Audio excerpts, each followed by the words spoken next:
కొంచెం ఎర్లీగా చాయ్ పెట్టుకొని తాగాలనిపించింది. సరే అనేసి పిల్లలు రాకముందే చాయ్ పెట్టేసుకొని ఇంకా చాయ్లో బిస్కెట్ ప్యాకెట్ మొత్తం ముంచేసుకొని తిని ఇప్పుడైతే బయలుదేరుతున్నాను. ఎక్కడికో కాదు, పిల్లల్ని తీసుకురావడానికి టైం అయితే అవుతుంది.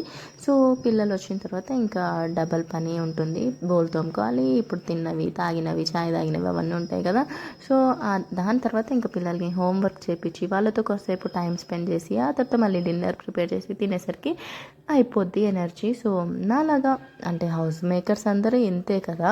సో ఇక్కడ ఆంటీ అయితే వేడివేడిగా మిర్చి బజ్జీలు వేస్తున్నారు. ఇంకా నేను అటు సైడ్ వెళ్ళి నిల్చోవాలి, కానీ ఇప్పుడు ఇంకా టైం కాలేదు, ఇంకో 10 మినిట్స్ ఉంది అనేసి ఇక్కడ చిన్న వీడియో అయితే షూట్ చేసుకున్నాను, మీకు చూపించినట్టు ఉంటుంది కదా అని. అండ్ విలేజ్ బస్ అయితే వచ్చేస్తుంది.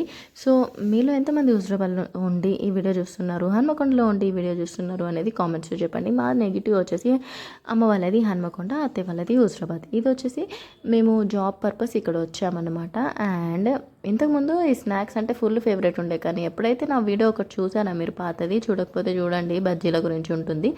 అది చూసిన తర్వాత అసలు నాకు ఇక్కడ రోడ్డు మీద చేసినవి తినాలంటేనే విరక్తి పుట్టింది. సో అలా ఉంటుంది మరి.